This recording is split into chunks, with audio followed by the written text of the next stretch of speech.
Hello everybody, I'm Kim Byrd-Rider and I'm Bethel, Alaska. We're doing the second chakra today. So if you were to locate the chakra on the body, it's considered in the sacrum.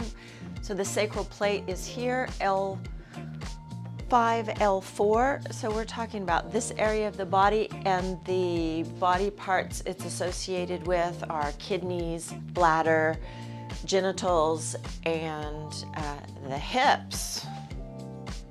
So today's a big hip day. Join me. See you in a minute.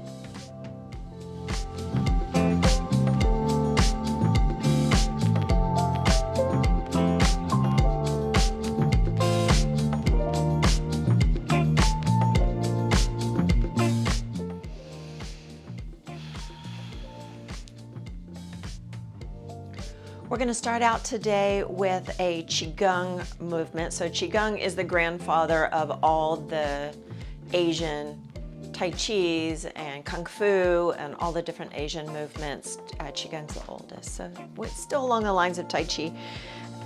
Feet are hip width apart. I'm going to move forward because we're going to fling our arms, so make sure you're not going to hit anything. And this is called Knocking on Heaven's Door. I know you thought it was a song, but it's not. So you're just going to swing your arms back and forth, bend your knees. Some people bounce with this. You can choose to just swinging your arms, and your back arm slams against your back where the kidneys are. And that's why this is a very second chakra thing to do. And also it fits in our theme of we are literally knocking on heaven's door. We keep knocking. The universal truth of the second chakra, according to yoga philosophy, is communication. So communication obstacles sitting in this area of the body are going to affect the hips, according to the yogis. They believe if it's the energy center here, it affects these body parts and these particular organs as well. You'll have difficulty with those. That's neither here nor there, but it's a nice way of looking at life. The deadly sin that sits here, or the shadow passion, if you want to call it that, is greed. We have a lot of trouble with the deadly sin of greed. Yeah? So what's interesting though is it is very connected to everything we've been talking about, the I am enough. So greed is the opposite of that. I am not enough. I do not have enough. I need more. I am not enough, so I need more. So if you're focusing on this I am enough concept, this is the area of the body where it would sit, according to the yogis. What more do you need? Well, the issues in this chakra are money, power, sex, control. I need more of all of those things because I am not enough. So when you start to move into the opposite, I am enough, all those things fall aside. And there are addictions associated with I'm not enough, right? Addictions to greed, addictions to money, power, we know there's addictions to power. There's addictions to sex, for sure. And then addictions to control. I am right. It's my way or the highway. We do this because I said so. All of that's addiction to control. And those are obstacles to bliss, to happiness. So we are going to ask for the reverence of piety. Piety is a little like reverence was last week. So reverence, the difference is reverence is knowing that all is one. Knowing that you are part of the universe. You are a drop in the ocean, knowing that you are part of the ocean. And so are all the other drops. But piety is the belief or the devotion to the belief. Piety is a devotion to the other drops in the ocean, the other grains of sand on the beach. You're devoted to them, to God, to the heavens, to the universe. However you see that, piety is the devotion to all of that. Reverence is the recognition that it's real, that that is the real. And you can see how they're interwoven together. Now you're going to bring your hands up to, this is going to be a problem with the mic, up to right here at the bottom of the shoulder where there's kind of a, where there's a soft spot there. You're going to hit that.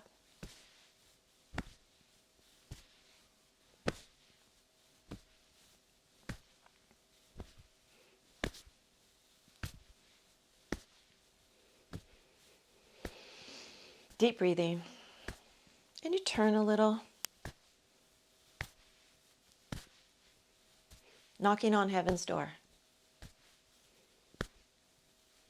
It wakes up the second chakra. And you're turning in the L4, L5 area, in the low back, the sacrum.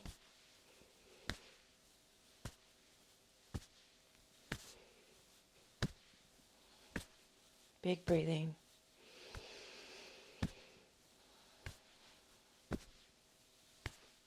Piety. We're going to turn on the Wi-Fi through meditation. This pose is a meditation. So we're going to turn on the Wi-Fi box with some silence. And then we will begin our prayer on the Wi-Fi network.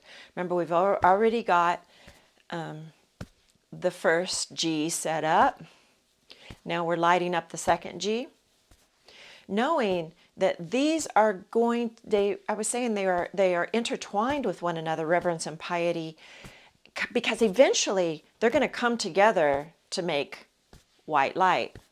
Remember, reverence was red. This one is orange. The color is orange. And eventually red, orange, yellow, green, blue, purple are all going to come together to make white light. So they do weave together. They are part of the whole, of a whole. The spirit. These are the pieces of the spirit, the anatomy of the spirit. Now you're going to slap yourself on the back. You can open the hand or use a fist.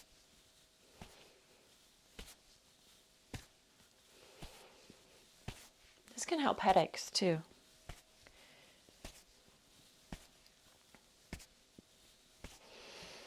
Take long, deep breaths as you move into your meditation. Little bit of a twist. Set all your thoughts on a cloud, let them float away. You've got a to-do list today, where you got to be tomorrow, the next day, your 10-year plan. Set it on a cloud, let it float away. Let your hands just slap your body. It's a self-massage in a way. Set all those things on a cloud, let them float away. Set the past on a cloud.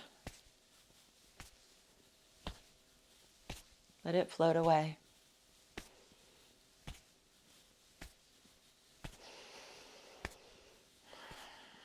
Then bring the arms back down to the bottom.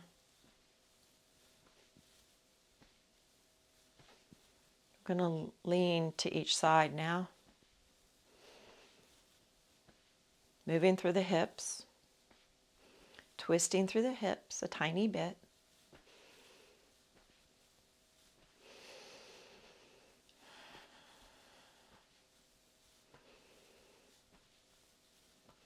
Again, clear the ruminating, clear the repetitive thoughts from your brain. Let them exit so that you can be here with me. Smaller.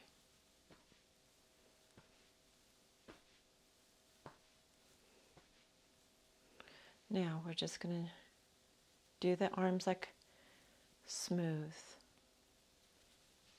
like the hands on the top of water, just to calm it all down. Long, deep breathing. So no longer pounding on your body.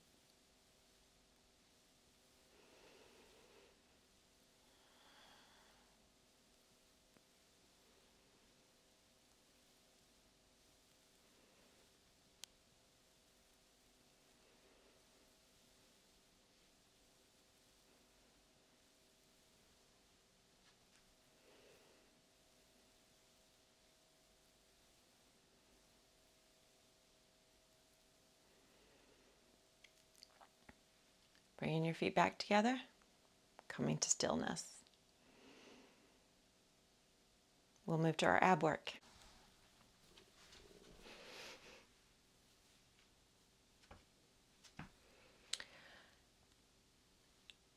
Okay, let's get started with Pilates. Our Pilates today is going to involve hip work and ab work. Fingertips behind the head, so never pull. Fingertips, head resting in your hands. Neutral spine. Walk your shoulders away from your hips. Lengthen out your neck. Level out the pelvis. Bring one knee in. The other leg out. Inhale. Exhale, switch. Inhale. Exhale, switch.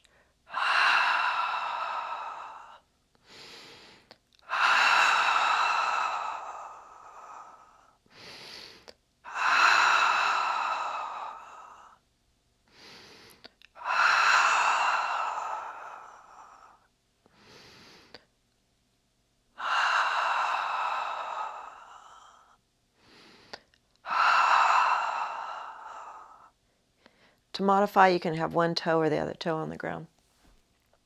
We're going to do the same thing, but we'll add rotation, alternating rotation. Remember, your flexion comes from the rib cage up. You're bending. Low back stays in neutral. It means there's a little bit of a space under your back, unless you have a fleshy low back, which is fine. But knit the low ribs together, interlace, lift. Same movement with rotation. Inhale, exhale.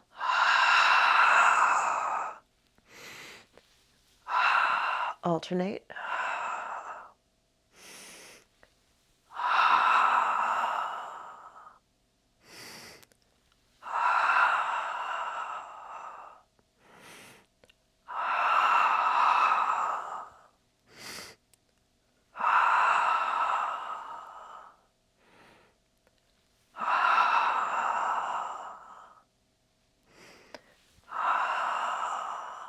Last one. So you can feel the low back really starting to work, and you never want to go past that where you're losing the low back position. Moving to the bridge. Move here. Touch your heels or ankles under knees, and let's go through the hips here.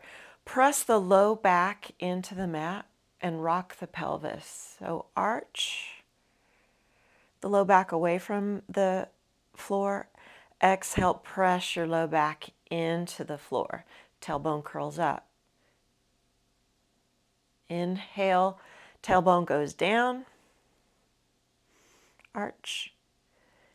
Exhale, low back presses down, tail curls up.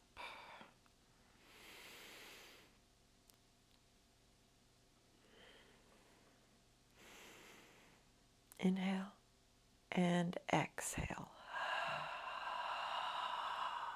Use a ha sound.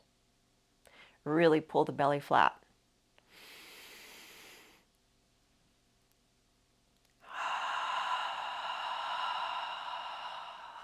You can lift one foot up towards the sky.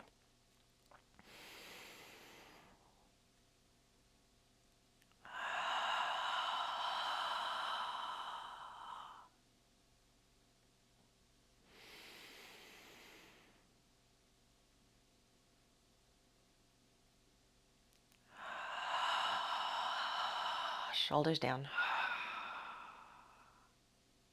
Switch. Arch, leg goes down.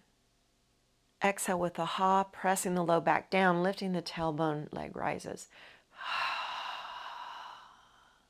Shoulders stay down, ribs stay closed.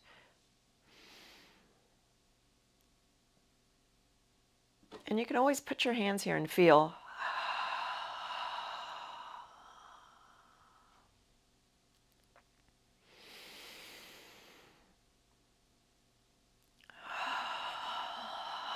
Pull, pull, pull, like you're putting on a tight pair of jeans. Pull the belly down. Last one.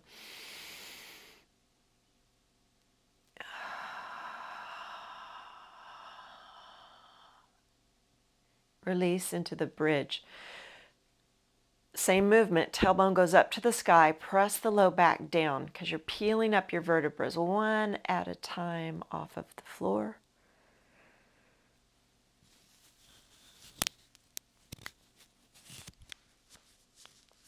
Until you come to an arch.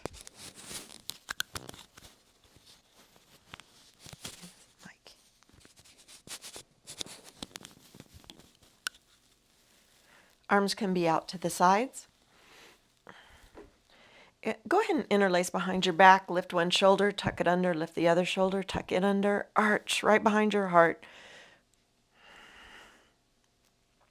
Then let go of the arms. Belly down, tailbone up towards the sky. You're in the hips, you're in the glutes. The glute muscles are associated with the hips and the second energy center, or the second chakra. The color is orange right in this lower belly area.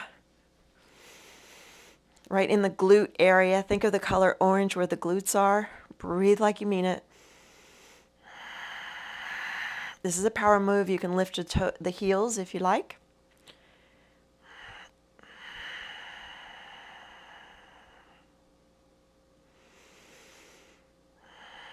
See the color orange at the tailbone?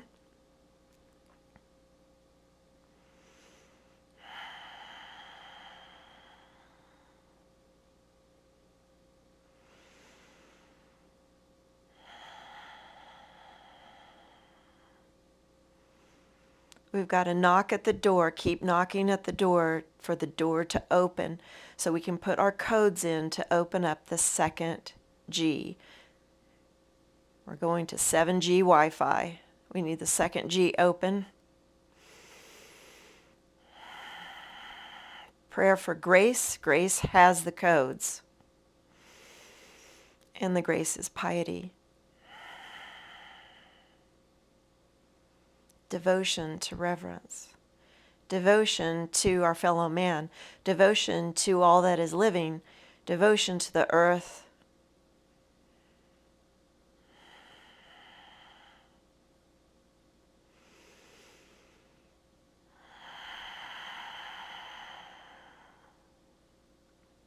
Devotion to God. Devotion to the universe. Devotion to all is one.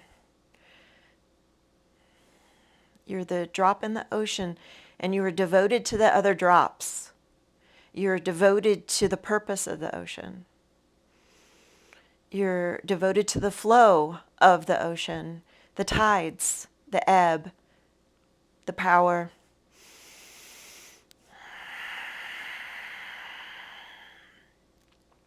Divine power, very different than money, power, sex, of greed. You are devoted to divine power. And the divine power that works within you, that co-creates with you. That's where your power comes from. You're not the power source. You are a co-creator with the divine, with the heavens, with God, with the universe. However you see that, you're a co-creator. But the other creator has the power.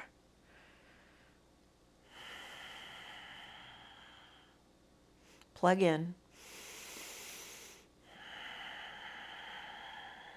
And you have devotion to that. I'm devoted to that concept. Please give me the grace of devotion, because I'm not devoted to that. You're like, yeah, that sounds nice. I am not devoted to that. Pray for the grace of devotion to reverence, devotion to the universe, devotion to your fellow man, all of them.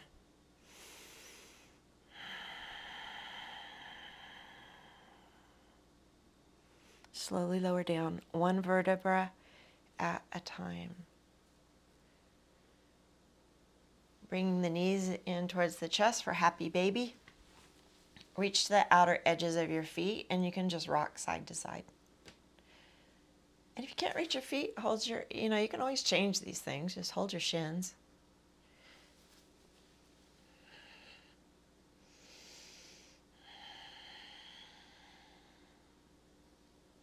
Bring the soles of the feet together for another hip stretch. Lots of hip openers today for the second chakra. Tailbone down. Pull the feet in and the knees away.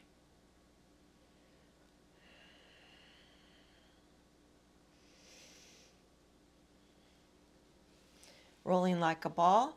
You're going to roll up. We're going to do 2 rolling like a ball.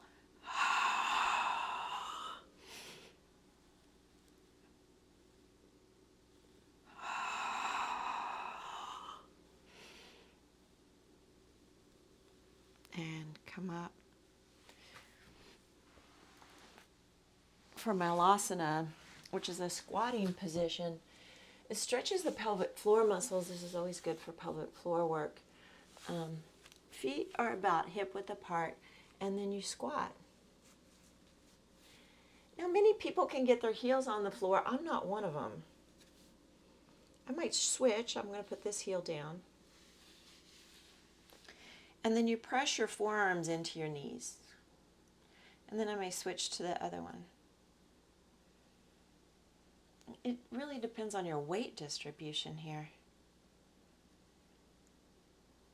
Or you can do that same butterfly in seated if you like. Maybe spread the feet apart more.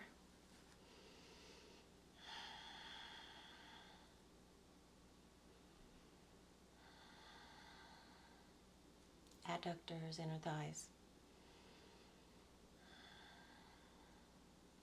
And release. We're going to move to the pigeon pretzel. I call it the pigeon pretzel. It's not quite the pigeon. 90 degrees at the knee joint. Sit on this hip. You must be sitting on the hip. Lengthen out the leg behind you as much as your body allows today. And then lean over the leg. You can belly breathe here. Big deep breathing.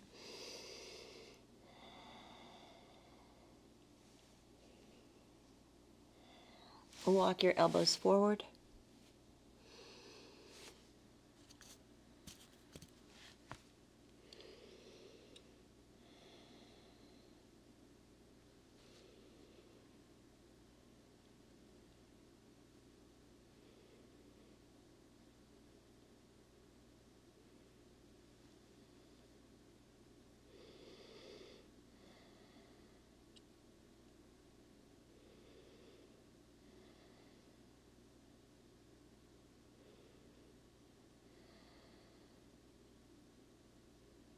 Breathe into your back. Knock on the door for piety, the grace of piety, the grace of devotion to the whole.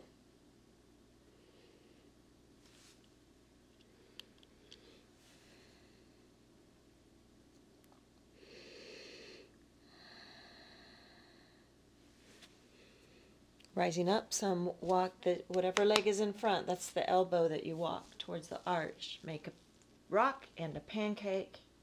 Lift. When you lift, you could probably go a little deeper. Retract your head, kiss your shoulder. Retract your head, kiss your shoulder. Big deep breathing.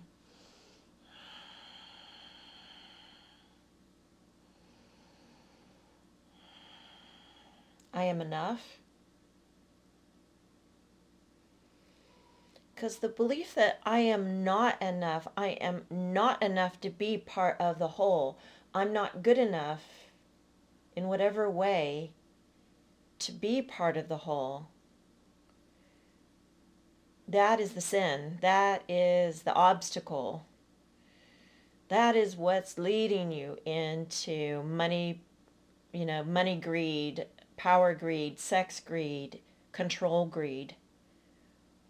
Because you think with those things you will be enough, and guess what? You won't be. I can promise you that. And anyone that has all of those things still does not have enough, because you will never have enough of those things.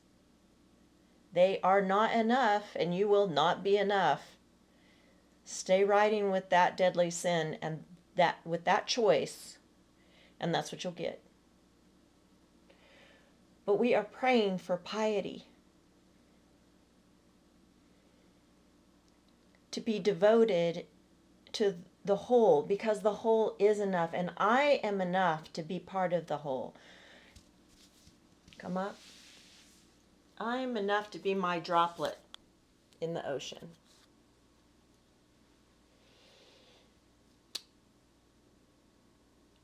Straight arm, same arm as leg. Thumb, hold the arm. Lengthen, lengthen. Hook the elbow at the top of the knee. Lengthen and lean into the bottom shoulder. If you're confused about these biomechanics, watch week 1 through 3. Drop your head.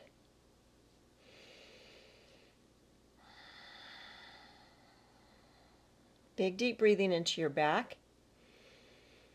If you want to learn how to breathe, week 4 and 5 will take you there.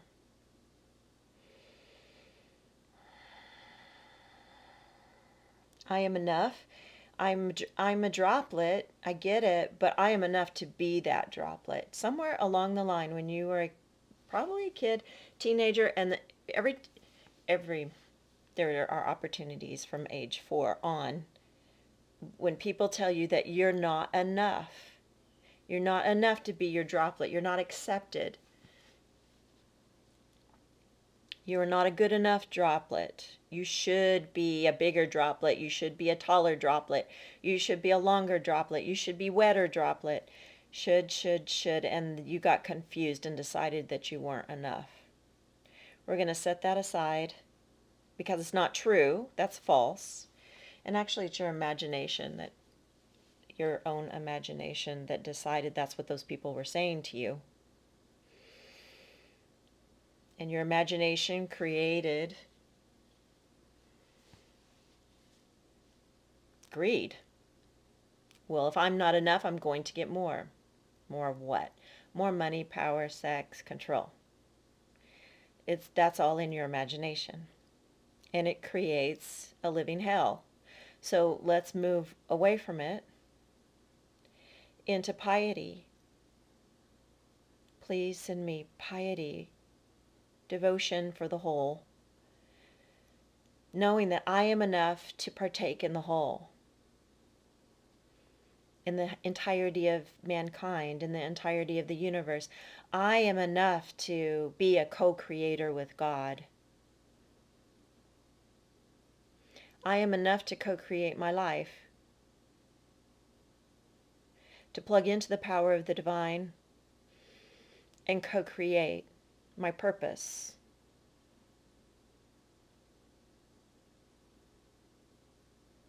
And slowly come out.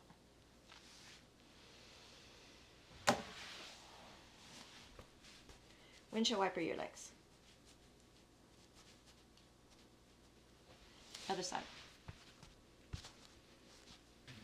So other leg in front. Lay over it. 90 degrees at this knee is important. The other main thing is that your entire 100% of your weight is in this hip. You're on the floor. Then the other leg goes down, and that will save your knee.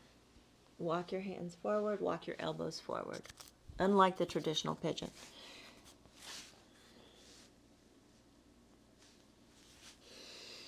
Big deep breathing. And know that this whole power play here, and with the other energy centers as well later on, you will learn these lessons. You have probably learned quite a few by now. about power, about money, about sex, that those are addictions and they lead nowhere fast. They lead into your own private hell is where they lead, and they usually suck everyone around you into your own private hell. Everyone around you gets to experience them with you, which is lovely. So you see how that's the opposite of having devotion to everyone around you. You're actually dragging them through the hell that you're creating in your imagination. So let's drop that. Just drop it. Enough is enough. And I am enough to walk out of that. And how you'll learn these lessons, the problem is how you learn these lessons is through chaos. You learn greed lessons through chaos. And then you complain about all the chaos in your life.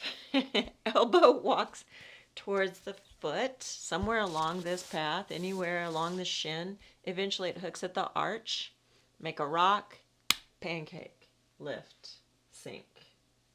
Big deep breathing.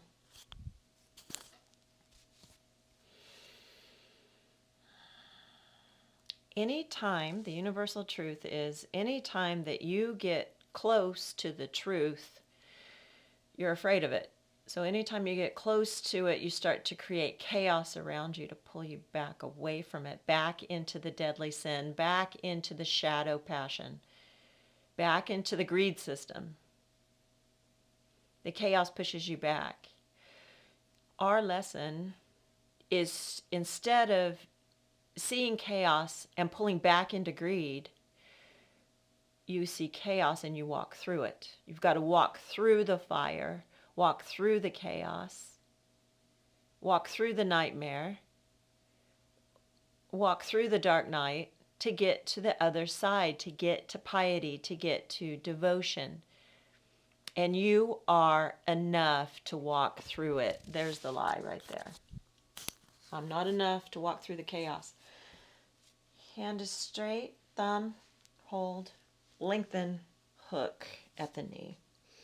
And then lean into your bottom shoulder. Drop your head. The lie is, I'm not enough to switch from greed to piety. The truth is, I am enough. Plugged into the power source, I am enough. God and I together can walk through anything.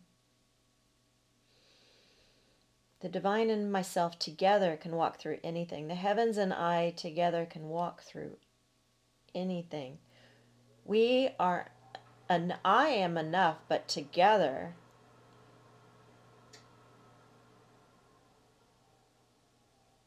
that's unstoppable.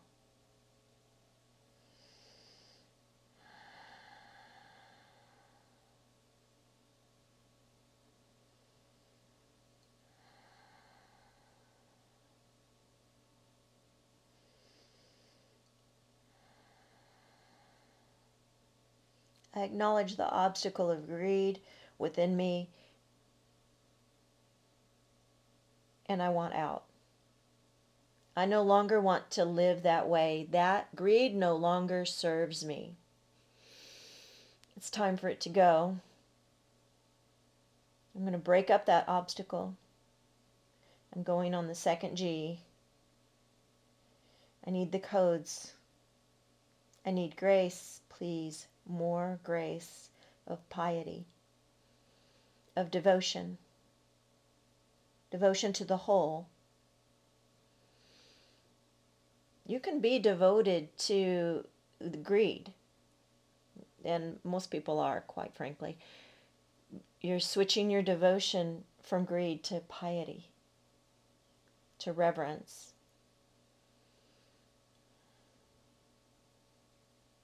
Devotion to the whole. Release. Slowly coming up. Ooh, rock out the feet. Cow's head.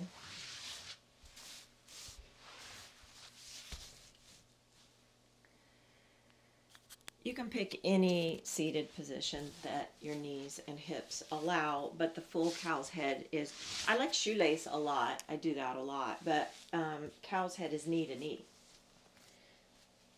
And if you slip your arm in here and straighten the elbow, it kind of slides this knee over. They're in front of you, directly in front of you.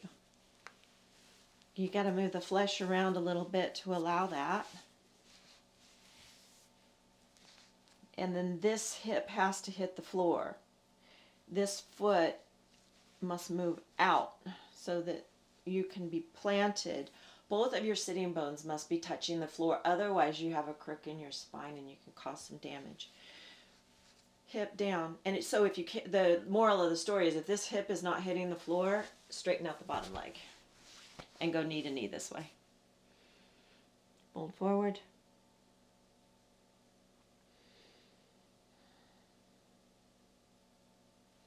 Let's add eagle arms to this. Cow's head arms are behind the back, but I want to add eagle arms. Right elbow under left, back of the hands together, palms together, and you're going to lean forward.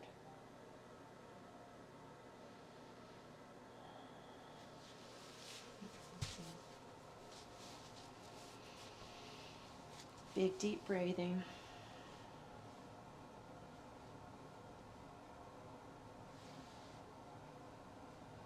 Bring the elbows in towards your waist. As you breathe big in the front chest, it overstretches on the shoulders.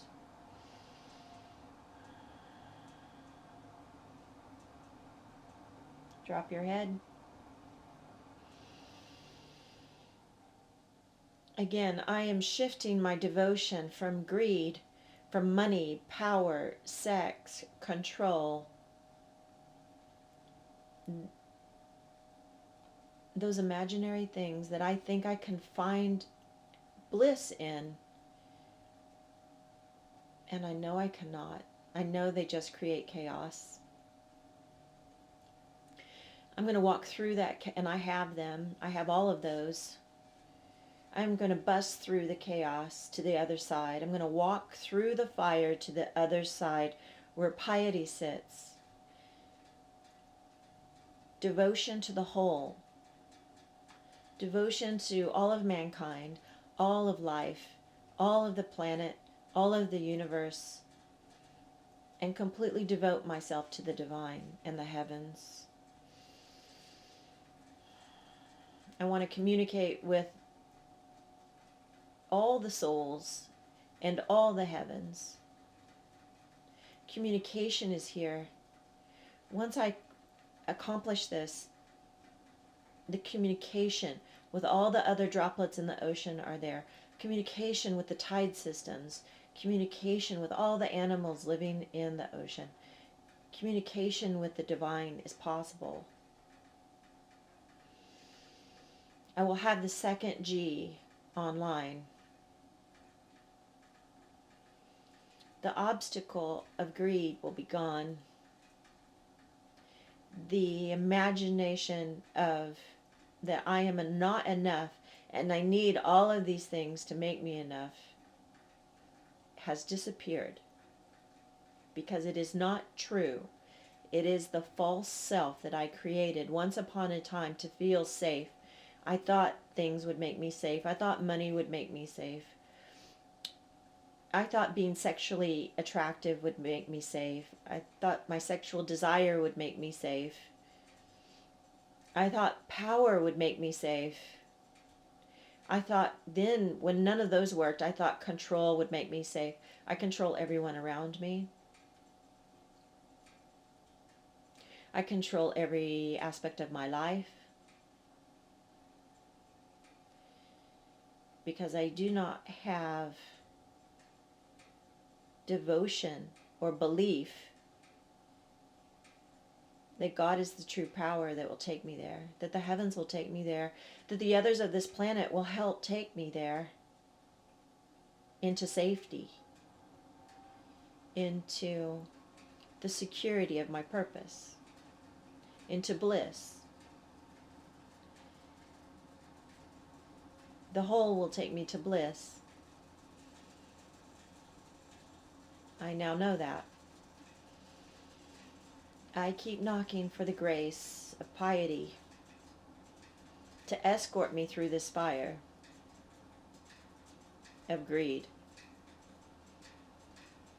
of devotion to greed.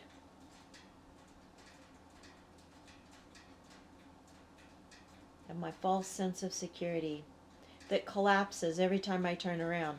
It collapses into chaos. Chaos, fires of chaos are all around me all the time, creating stress and anxiety because I reside in the shadow passion of greed. I want out. I want to walk through this fire. Hold my hand. Take me through this fire to piety. Slowly release. Oh, oh, oh, really, really slow. Really, really slow. Oh, windshield wiper. Other side. Other knee on top or bottom leg out long.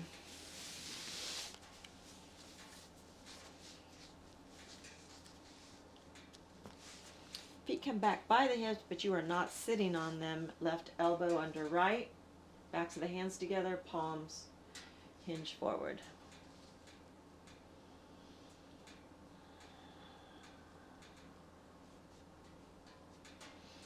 Big deep breathing. Shift into inner awareness of meditation. Turn the Wi-Fi box on.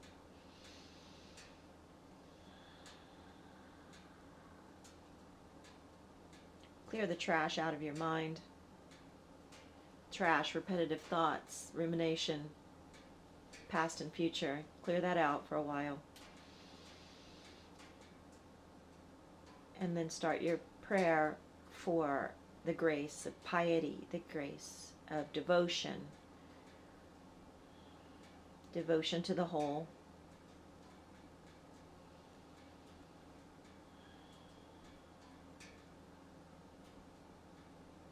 If you want to know what your purpose is, it always has something to do with the whole. But first you have to be devoted to the whole. Well, you have to get out of greed. You have to get out of the chaotic fires of greed and walk through those fires with devotion for the whole through piety. Then you're on the other side, and there lies your purpose. And your purpose always has something to do with helping the whole, contributing to the whole somehow. But you cannot see it through the greed.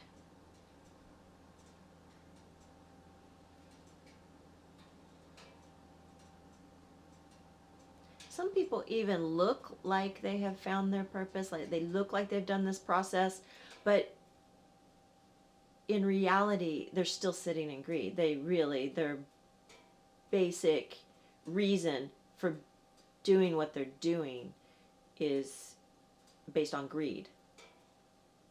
They have not walked through the fire. And you can usually smell that when you meet those people. And it looks like they're doing these amazing works to contribute to mankind or animals or trees, or then when you get to know them, you're like, no, this has a money root to it. This has a greed for power to it. This has a greed for sex to it. They're just trying to get more sex. Or a higher quality of sex. Whatever.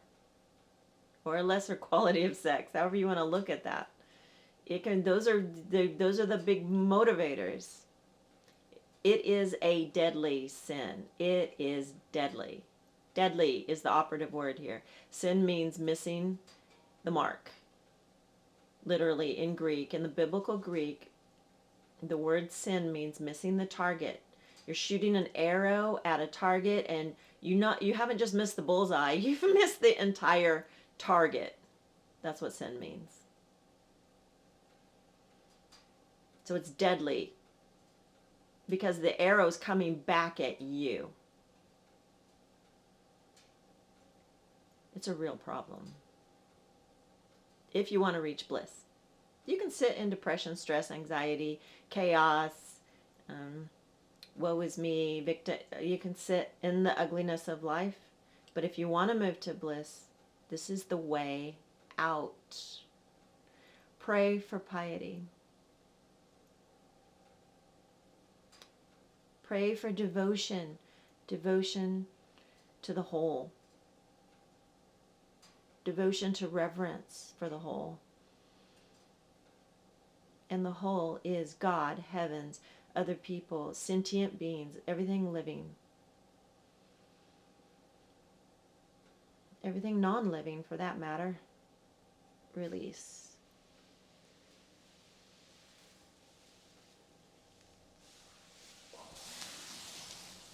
Very slow. That's a tight spot for a long time.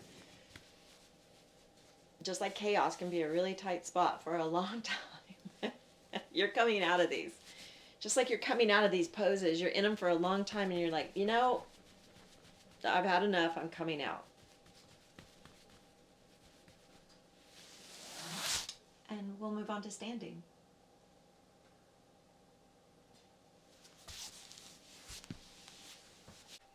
Okay, come to standing. I'm going to turn a little sideways so you can see what's going on better. Build your mountain. Feet, feet, pelvis. Close the ribs, shoulders up, back and down, retract your head. These all have a balance component, so you must come to mountain first and after each pose.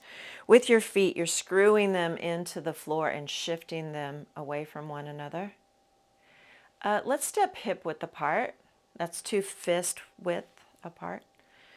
And then you're going to sit back into a pretend chair behind you. And that just moves your knees more above your ankles, loading your heels, belly in and up. We're going to add the arms for this chair pose. Arms come up to 160 degrees.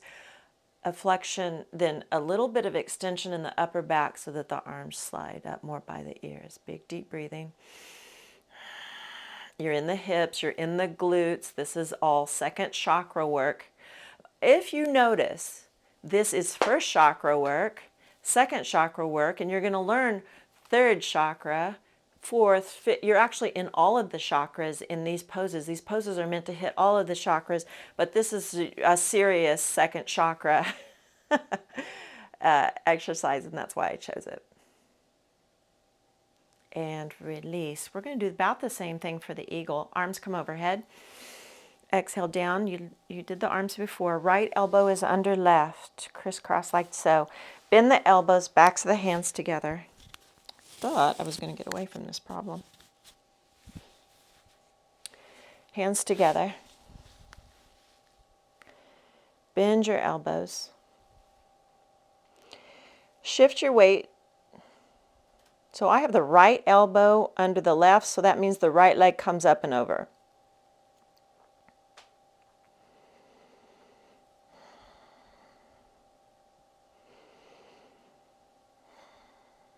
Traditionally, this hooks behind the calf, but I don't want to twist the knee. So the bottom knee points straight ahead.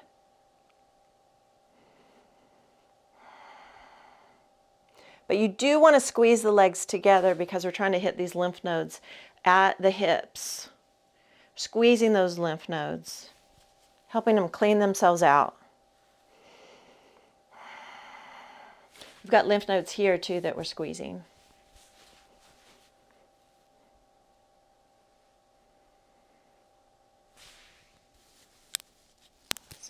Stay there.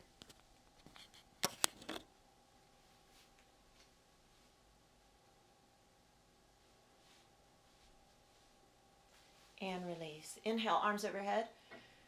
Exhale, left elbow under right. Backs of the hands together, palms. You see people hold the thumb sometime, but you can pull that. You can ruin your thumb that way. I prefer just touching the palms together. Bend the knees. Whatever arm is on the bottom, that's the leg that comes up. My left elbow's on the bottom, my left knee comes up and over. Getting the knees real close to each other. The bottom knee must point straight ahead.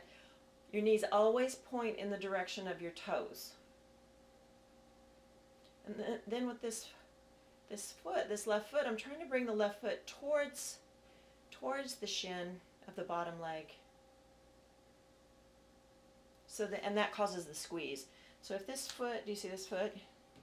If this foot goes down towards the floor, it lifts this knee and causes more of a squeeze on the lymph nodes here. Breathe. Now, if you sit low or sit back, like there's a chair 3 feet behind you, you're trying to bring your right knee more above the right ankle instead of letting it pass the toes. That's rough on the knee. So don't go down so low. Breathe.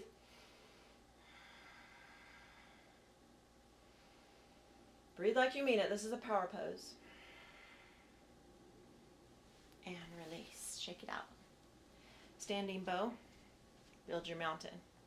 Feet, pelvis, ribs, shoulders, head. You can hold on to something if you want to, or just bring your foot into your hand. The hand must be on the inside of the foot. I cannot stress that enough. On the arch side of your foot. Because the shoulder has to roll out. If the shoulder rolls in, that's a problem. The minute the hand comes out here, do you see this shoulder taking a dive forward? That's not where it belongs.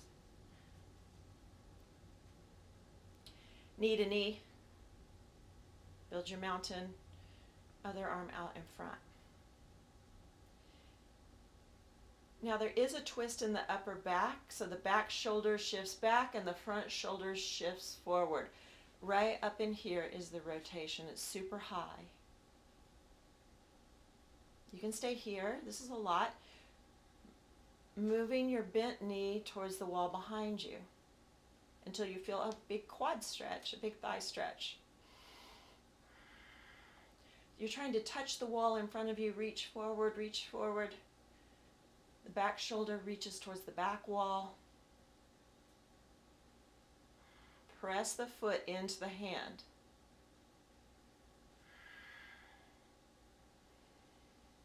Lift it if you like. Well, first we're just trying to get this hip to move. Belly in. Just let the hip go into extension or move backwards. Once you feel like that's as far as you can go, which is about 20 degrees, it's from here to here. The hip does not go backwards very far. 20 degrees, you got that in there. That's all I really want. We're in the hips. But if you want to add the back in, you certainly can. Anywhere along this path. Reach, touch the wall in front of you. Level your pelvis. Shift in more towards the toes on your standing foot so that the knee doesn't hyperextend. And then slowly come out. Build your mountain. Left foot into left hand, hand on the arch side of the foot, belly in and up. Other arm goes out. Move the knee towards the back wall. 20 degrees is not much, so maybe an inch, until you feel the thigh go on a stretch. Hang out there, because that's really what we're after today. Certain days I'm after other things. Reach towards the wall in front of you like you're going to touch it. And then allow your left shoulder blade to slide in towards the spine as the left shoulder moves towards the back wall. Knee moves slightly back as you feel the stretch on the hip. Ujjayi breathing. Pray for piety.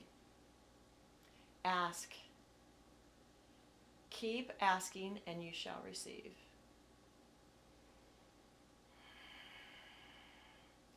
Remember, this isn't Santa Claus. You don't ask Santa Claus and he gives it to you. Or that's what you do. That's not how this works. God does not work like Santa Claus. God is not Santa Claus. Let me say that again. God is not Santa Claus. You don't have a to-do list or a list of things you want. And then you run through, I want this, I want that, I want that, I want that. That's called greed. That's not how this works. You ask and you might receive. Keep asking and you will receive if you keep up the work. Keep up the work.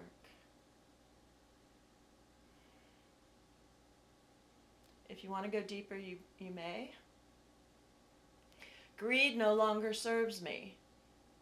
Greed no longer serves me. I pray for piety. I pray for devotion to God. Greed no longer serves me. Greed no longer serves me. I pray for devotion. I pray for piety. I pray for belief.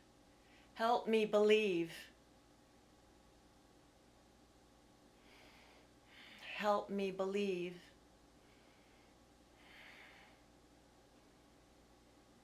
I pray for the grace of belief, devotion, and come back.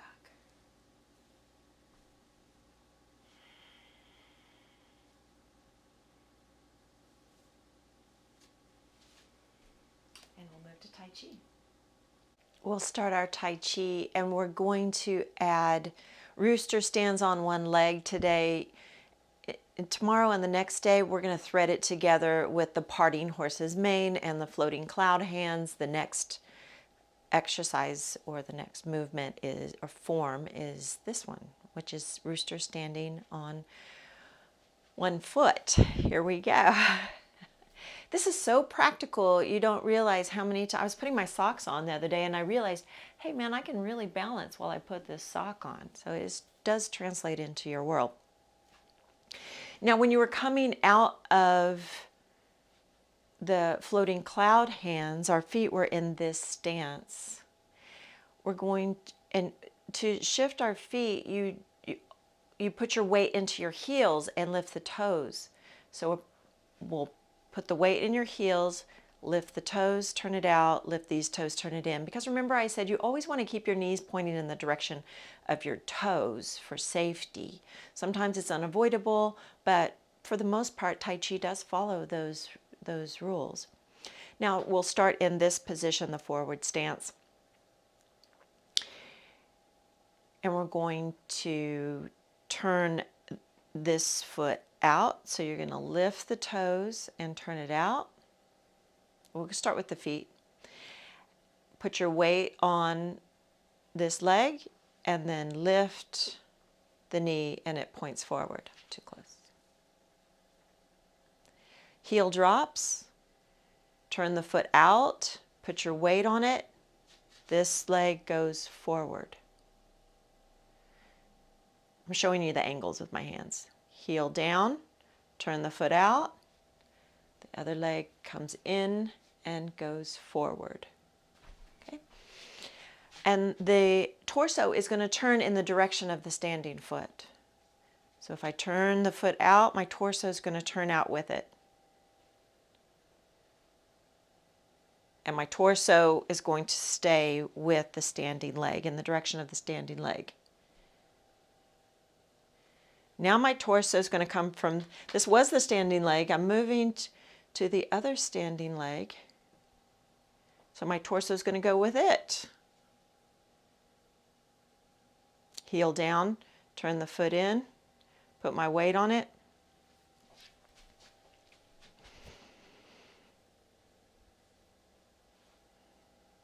Standing leg, torso goes in the direction of the standing leg. The other leg points straight ahead. So there's a 45-degree span between the knees. Heel down. I'm going to put my weight on this front foot, turn the foot out, turn the knee out, turn the hip out. You see where this is a big hip motion. We're doing a lot of this. The knee is not twisting. The knee is always going with the foot. It's the hip that's twisting. This whole thing is the hip. It's not the foot, not the knee, It's the hip. We're all about the hips today. Hip turns out. Put your weight on it. Let the torso move in the direction of the standing leg, and the other leg points forward. And you just dangle the front foot. Now we're going to add the arms to that. The leg that's coming forward, our hands are down by our hips like they are in many of these forms. Palms are down. When the leg comes up, it's almost like you got a gun in a holster and you're pulling the draw. So as this leg comes up, the hand slides down the leg and lifts with the leg, almost like a marionette puppet.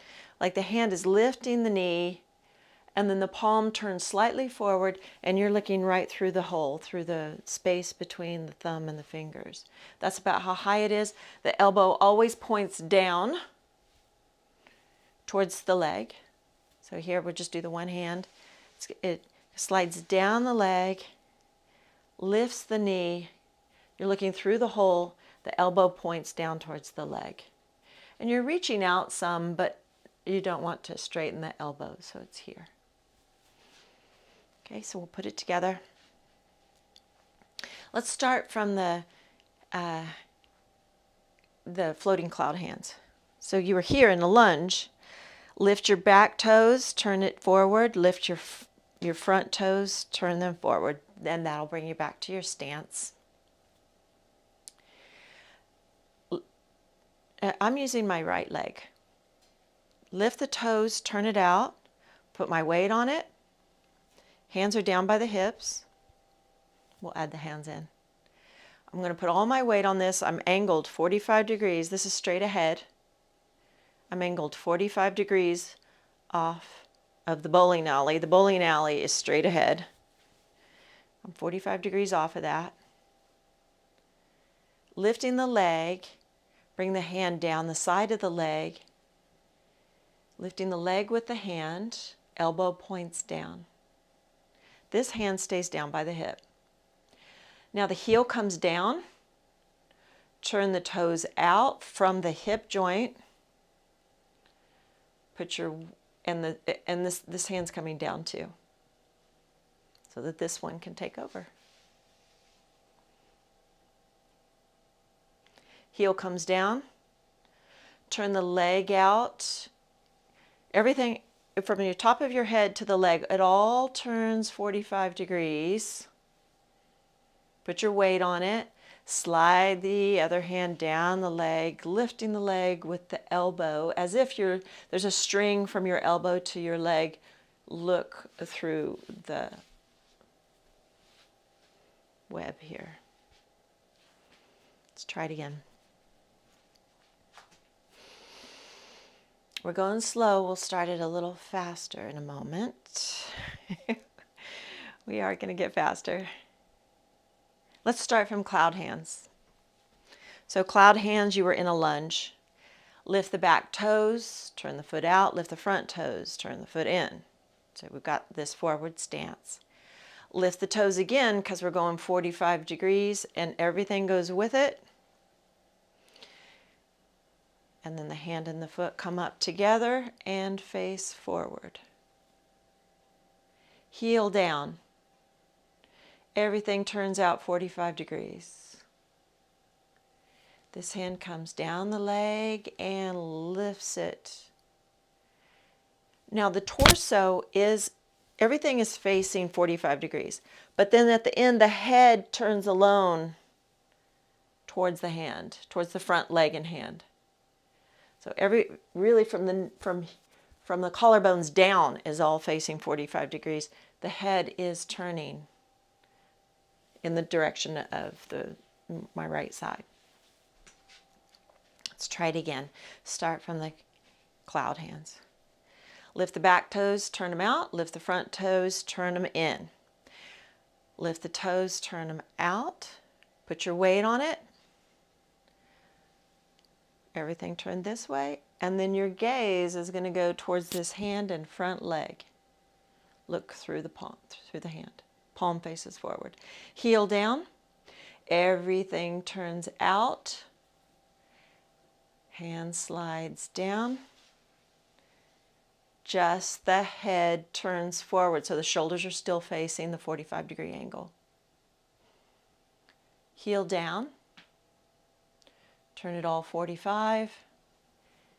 This hand's coming down. And your head gently turns towards the hand in front. Okay, we'll go a little faster. Cloud hands. Lift back toes, turn them out. Lift front toes, turn them in. Lift toes, turn them out as you put your weight. Lift, face forward. Heel down. 45 for everything. Other hand slides along the leg. Lift, elbow down. Heel down. 45. So as you're stepping, this hand comes down to the other. Hand slides along the leg. Heel down.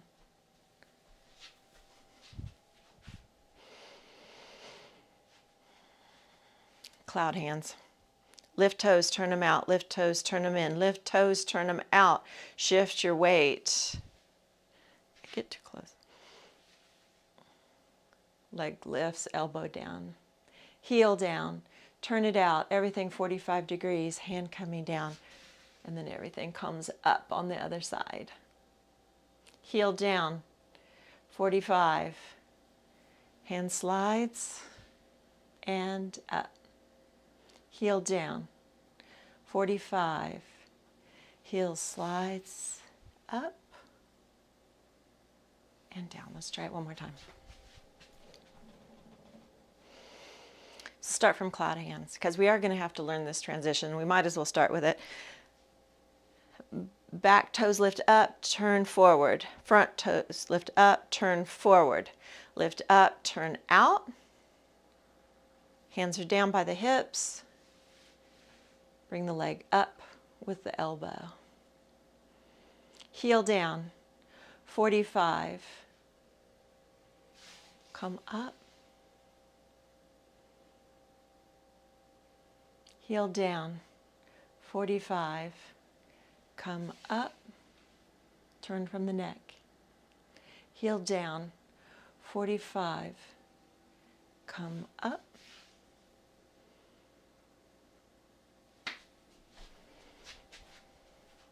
One more time, and then you'll practice on your own. Cloud hands. Back toes up and forward. Front toes up and forward. Up and 45. Bring the leg in and up. Heel down. 45. Leg, elbow, hand. Heel down. 45. Up.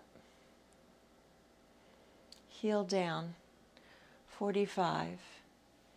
And up. Okay, you got it. So you do that at home. Just keep repeating it. Repetition makes the muscle memory. And tomorrow we'll start threading them together. See you in meditation.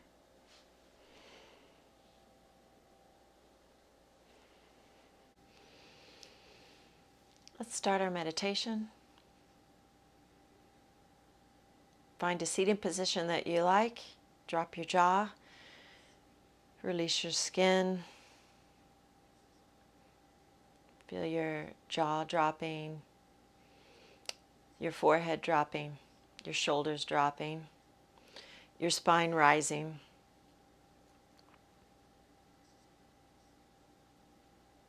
Set all your thoughts on a cloud, let them float away.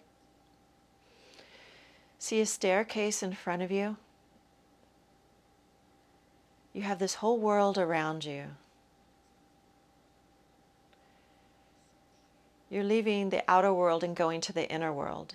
Start at the top of the staircase. You're on step 10. Go down to step 9. You can feel the step below your feet. You can feel the rail in your hand. Step 8, Step down to 7. You can see a bright light at the bottom of the staircase. 7, 6, step down 5, 4, 3, step down 2 as you come inward, deeper inward. 1. Follow your breath inside yourself. See the landscape of your inner self as the most beautiful place you've ever seen. Walk through the landscape to a castle, your inner castle. Walk across the drawbridge, lift the drawbridge, and you are inside of the castle.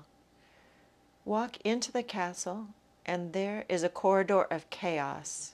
Walk into the corridor of chaos. Open a very small door. Squeeze through it. Pop into the room. Everything's flying in the room. Everything's moving up, down. You're like, what kind of room is this? You grab a chair, you bolt it to the floor, you sit on it. A letter flies down onto your lap. Finally, the flying objects stop. And you take a deep breath and think, what is this room?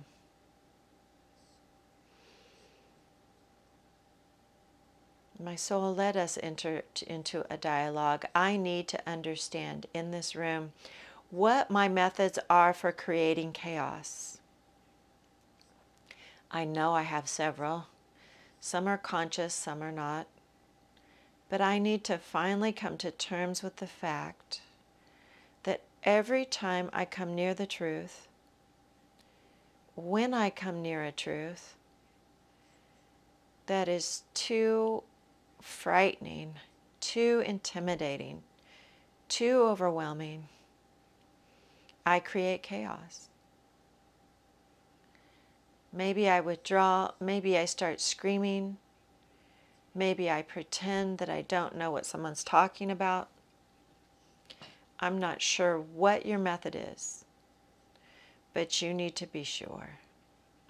And maybe you don't even know all your methods. And maybe your methods vary from one truth to another. And in this room of creating chaos and what your methods are, you need to look deeply because you have several and you love them. You've refined them. Some are subtle, passive-aggressive behavior, flirtation, manipulation, acting deliberately confused when you're really not, acting helpless, faking an illness. There are so many ways of creating chaos. Look to yourself as to your methods of creating chaos and which ones you simply are not willing to release. Under no circumstances, this one is not going to go. No way. This one's effective. I like it. And that's all there is to it. I will not let go of this one. Which ones would you release and which ones will you not release? This is a room you're going to return to when your life is in chaos. You're going to return to this room because your life is going to continue to be in chaos, in cycles of chaos, because that is life. Life is chaos. The sun and the moon, rain and sunshine. And when life moves into chaos, God is trying to reach you. Chaos is not bad. It is change. Buddha said life is change. You are not to fear it. You are to ride with it. You are to walk with it. It will be painful. We will say goodbye to people we love because there is death in this world. And one day you will die and they will come to say goodbye to you. And people will be born into your life. That is change too. This is life. Be comfortable with life. It has wonder to it. It has sorrow as well. It has chaos, and chaos is guidance. And this is the room you come to. When you feel, I cannot think, I just cannot, I can't think this through, I must, and that's when you say, I need to enter my castle. I know just the room I must go to. This is the room. And in this room, you say, Dear God, I know you're talking to me. You're talking to me through this chaos. And you be still and know that God is present. And you take your deep breath and you sit still and you say, I'm not going to fear this chaos. You see, I'm panicking. I'm doing the wrong thing. I'm going to do the right thing. I'm going to enter this chaos. Be still and know that you are with me. I will not fear this chaos. Now, talk to me. Be still and know that you are with God.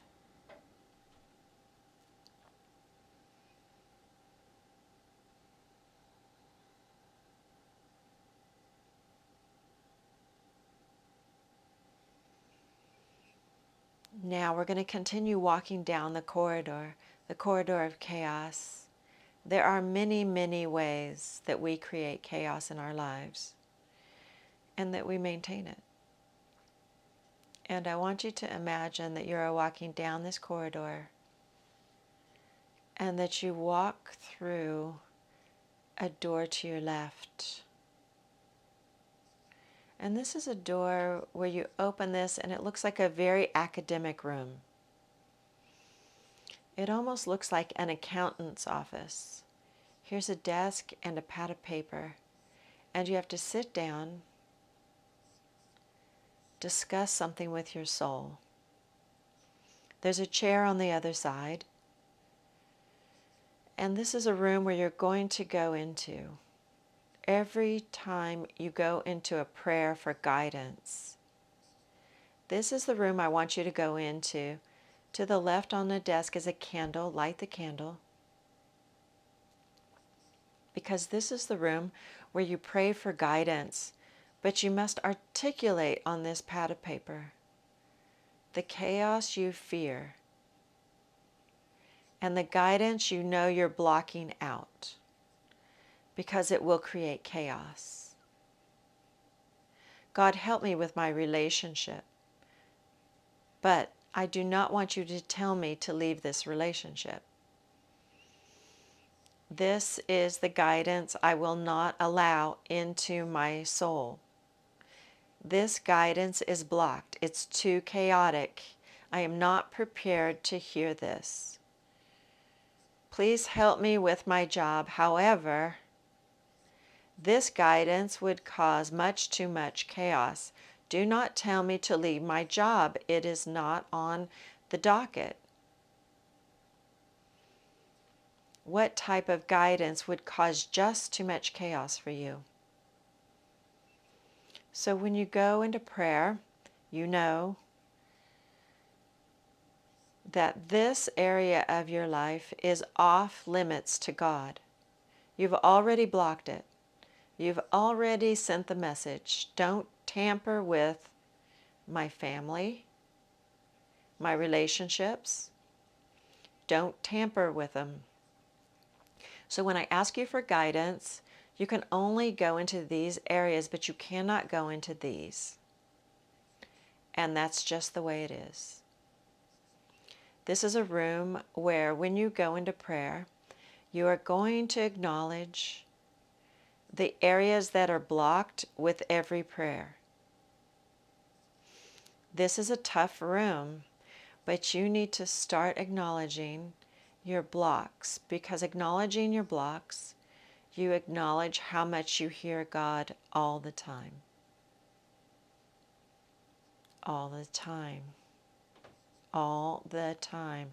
This is a room of deep interior work with your soul, where you recognize, I am finally admitting, dear Lord, that I hear you all the time. I simply don't want to listen.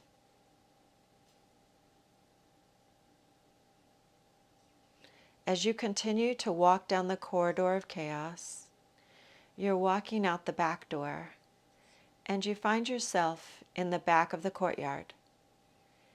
You're going to keep walking and wonder where you're going, and I'm going to lead you down to the back of the castle to a room you didn't know you have, and it's not really a room. There you see stairs going underground. And as you walk closer to it, you see that these stairs are very slippery, almost slimy. And you look and you see, my God, it's a dungeon. A dungeon in your soul. I want you to walk down these stairs. Hold on to the railing. They're slippery, they're mossy, they're slimy. Walk down there. And as you walk down, it's getting colder and more chilly and damp. Walk down, hold on to a railing. You think, I don't want to walk down here, but down you go. And as you walk down there, you turn to the left, and you feel this dungeness, medieval, thick, cold feeling. You walk in and you see cells of people moaning. These are people in your life that you keep in cells. These are people that you hold in the tissue of your soul.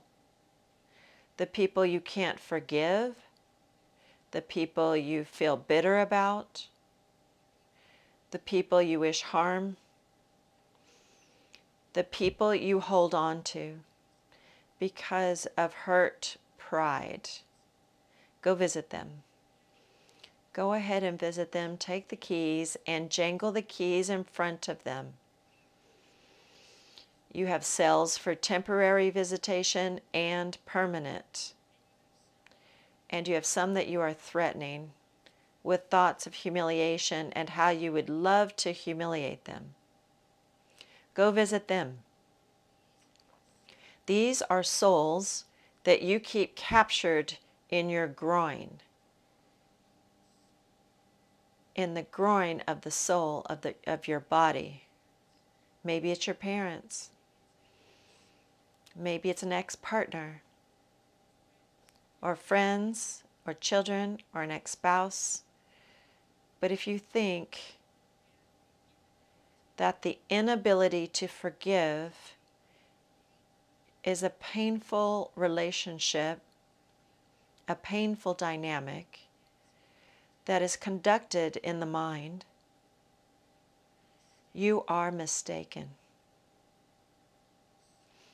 The soul is a vessel that is designed to channel grace.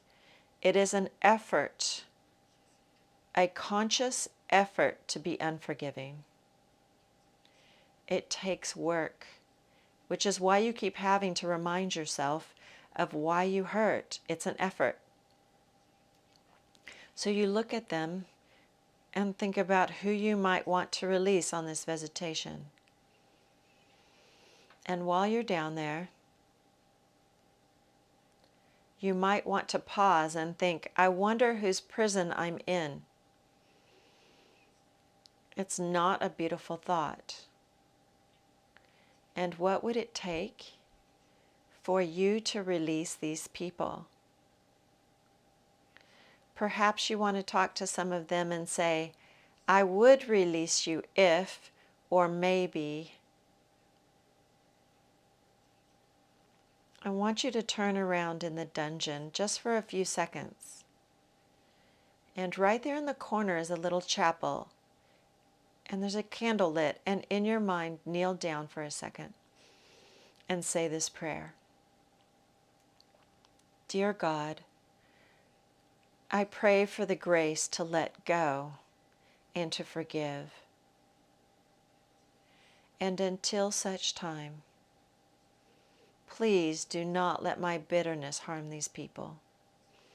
Please absorb it. At least that much I can say.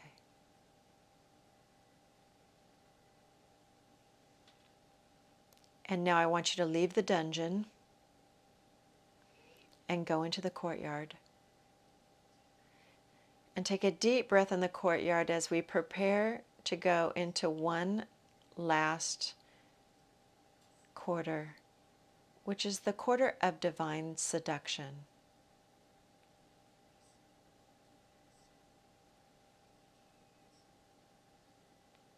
Saint Teresa was clear to say that when you enter the first level of this mansion, it is difficult work, but God is so present there.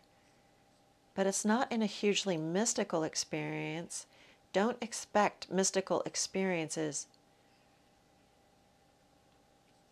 but expect that the divine will seduce you. Even in the beginning of this experience, divine seduction comes in many forms. And the very idea of seduction begins with this whole notion that I have a passionate desire to be seduced by God, and I want you to think about that. To be seduced by God.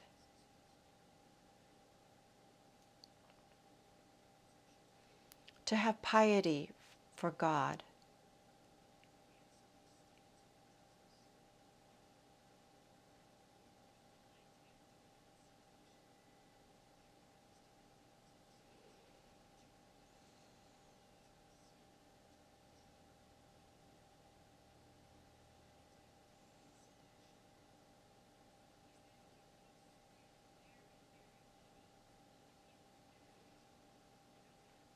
Now go back down to the dungeon, and you're going to unlock each cell, releasing the people in the cell. Because you are enough.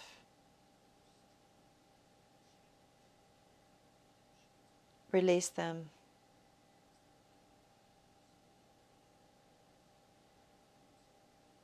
And then come out. The most challenging piece you have is the feeling that God owes you. Greed. God owes me money, power, sex, control. You're going to walk down another corridor. You know the divine is here. It looks very clean, very monastic. There's a wooden door on your right. I want you to open it up to this very monastic room, very beautiful. Very, very fragrant. You can smell the beautiful, beautiful fragrance of evergreens. And there is this lovely chair, a beautiful end table, a candle lit, and a letter waiting for you. Open the letter. Expectations of God need to be dealt with. Expectations.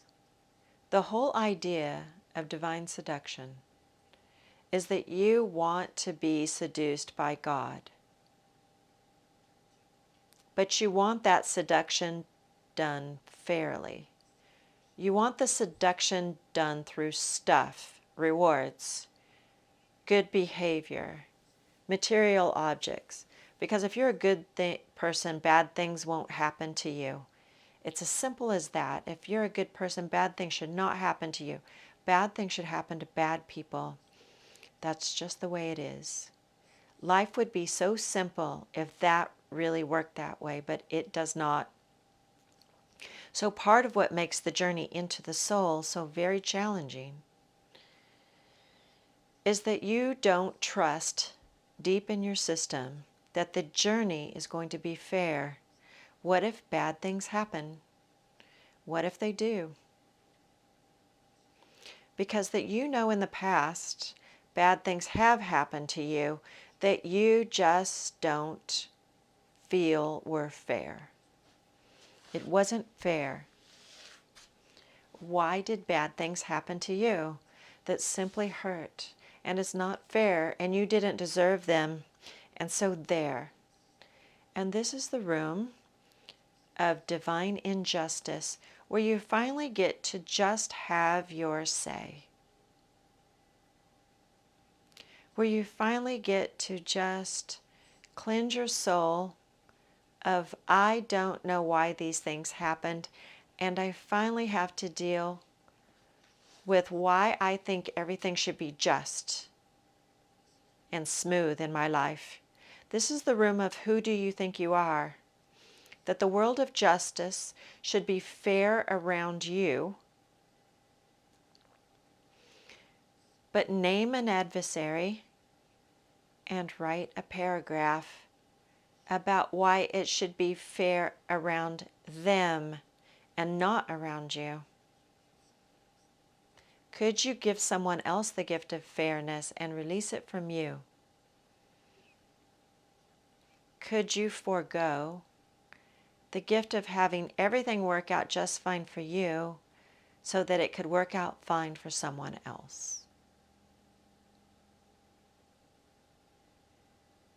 Go into this room of looking at, God, why did bad things happen to me?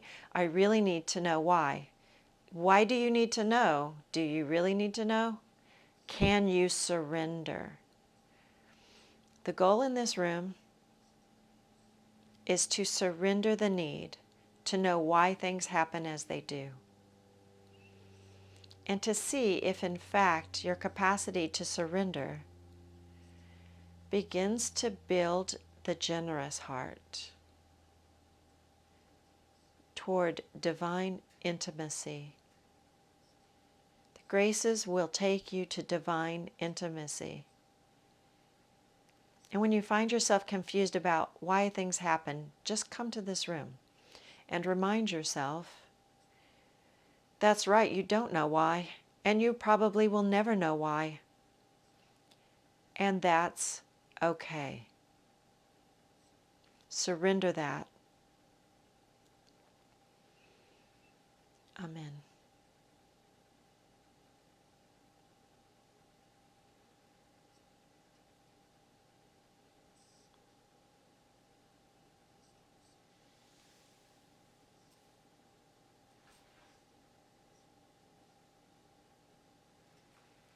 Bringing your hands in front of your heart, choose 3 blessings and give thanks.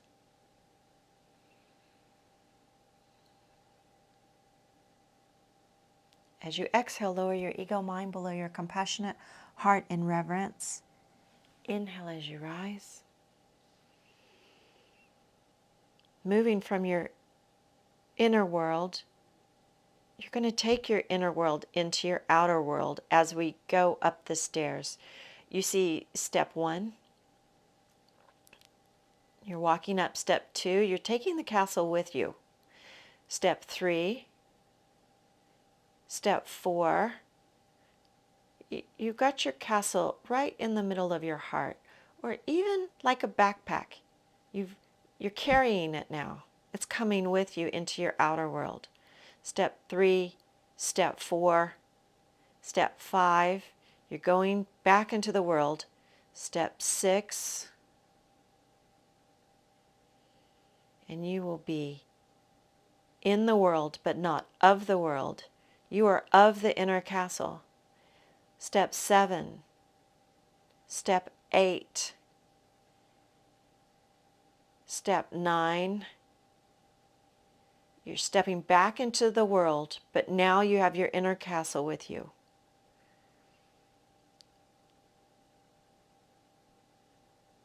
And open your eyes. You are back in the world, but your inner castle radiates through you and out from you. You are in the world, but not of the world today and in the future. Amen. Let it be so. You can continue this meditation on your own if you like, and I'll see you tomorrow.